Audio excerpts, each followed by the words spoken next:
কিভাবে শুরুবাত করলেন দিনটা? প্রথম বাড়ি থেকে বেরিয়ে পঞ্চমুখী সরকার মন্দির গেলাম, ফলাহারি বাবা।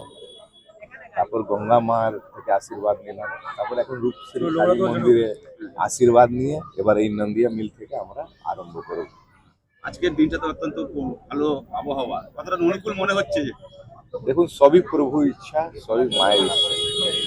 আমরা পরিশ্রম করতে পারি, ফল দেওয়ার দায়িত্ব উপরওয়ালা। পরিশ্রমে কোনো খামতি নেই।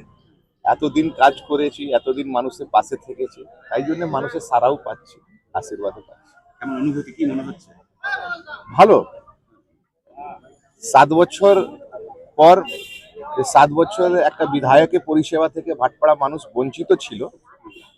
এবার মানুষ আশাবাদী, এই ভূমিপুত্র যে 365 দিন মানুষের পাশে থাকে, সে যদি জয় হয় তাহলে ভাটপাড়া এগোবে। অন্যান্য বিধানসভার মতন ভাটপাড়াও বিকশিত হবে, ভাটপাড়াও কালচারাল হবে, ভাটপাড়াতেও কলেজ হবে, ভাটপাড়াতেও স্টেডিয়াম হবে। পাশে নহেটি আছে, যেখানে মমতা ব্যানার্জি সৈনিক বিধায়ক। মানুষ দেখছে ডেভেলপমেন্ট, তাই জন্য এখানেও মমতা ব্যানার্জির সৈনিককে মানুষ চাইছে। মমতা বন্দ্যোপাধ্যায় আসছেন, তিনি আমাদের ব্যারাকপুরের মধ্যে কতটা আশাবাদ করলো আপনারা? মমতা ব্যানার্জি প্রকল্প লাভ বাড়ি বাড়ি যাচ্ছে, লক্ষ্মী ভান্ডার যাচ্ছে, যুব সাথী যাচ্ছে, বাচ্চারা স্কুলে সাইকেল পাচ্ছে, বোনের বিয়েতে 25,000 টাকা পাচ্ছে। কেউ মানুষ চাইবে এইসব বন্ধ হয়ে যায়? এই লাভ নিরন্তর আর লাগাতার মানুষ পাক, তাই জন্য চতুর্থবারের জন্য আবার মমতা ব্যানার্জিকে মানুষ মুখ্যমন্ত্রী করবে। আমরা যেখানে দাঁড়িয়ে রয়েছি পাশেই নদীয়া চুটনি, বিধ্বংসী আগুন লেগে গেছে, দেখছেন?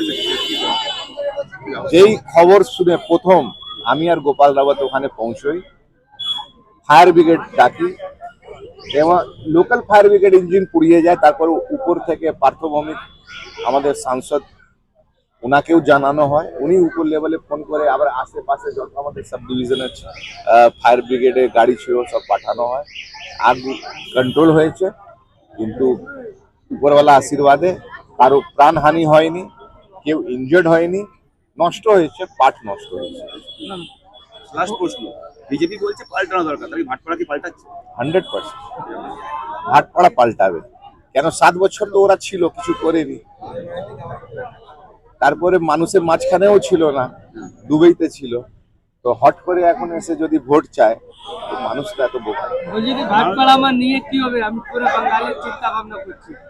উনি বাঙালির চিন্তা ভাবনা করুক, আর ভাটপাড়া অমিত গুপ্তার উপরে ছেড়ে দিক। ভাটপাড়াকে ঠিক আমি আগে